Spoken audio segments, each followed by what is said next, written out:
Assalamualaikum warahmatullahi wabarakatuh. Halo teman-teman, di sini saya akan menjelaskan mengenai materi meme dan pola komunikasi politik.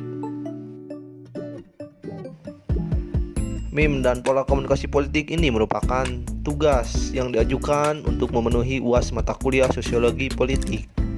Dosen pengampu dari mata kuliah ini Profesor Karim Suryadi MSI, Dr. Leni Anggraini MPD, dan Sri Wahyuni Tanzia MPD.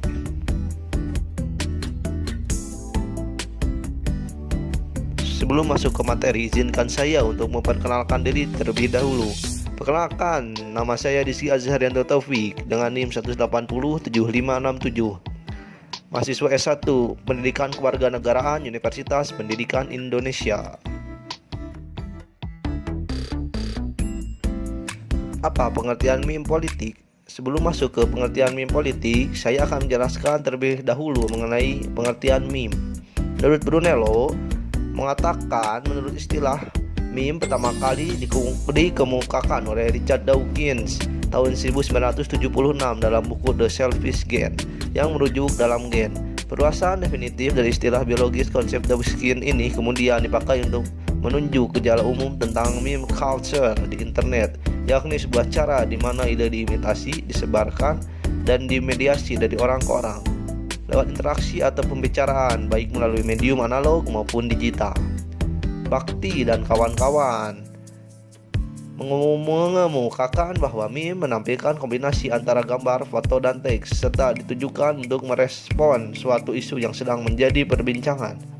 Meme merupakan pesan yang ingin disampaikan oleh sang kreator untuk khalayak. Pada awal munculnya meme dalam sosial media, meme hanya dipakai sebagai media melawak atau melucu semata. Seiring dengan fenomena meme yang semakin populer dan tersebar luas, meme pun menjadi media komunikasi dalam bentuk gambar digital yang tidak hanya dipakai sebagai media untuk melawak atau melucu lagi, akan tetapi juga bisa difungsikan dalam penyampaian pesan politik sebuah gerakan sosial. Nah, selanjutnya saya akan menjelaskan pengertian meme politik.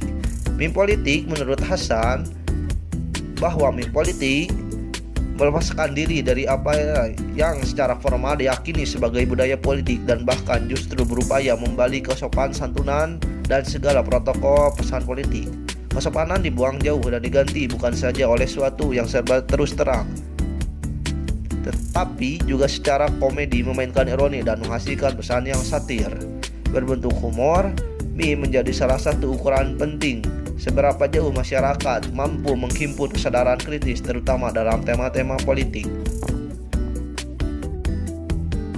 Dapat dilihat contoh meme sebagai berikut. Erwin Yusuf Tabib dan Abdul Razak Mozin mengemukakan bahwa komunikasi politik adalah penyampaian pesan politik, pesan verbal maupun nonverbal yang dapat mempengaruhi rakyat ataupun pemegang kekuasaan dalam suatu sistem politik. Atau dalam arti lain, komunikasi politik merupakan jembatan untuk menyampaikan pesan-pesan yang dapat memfungsikan sistem politik dengan menggunakan simbol-simbol yang berarti dalam rangka mencapai tujuan politik.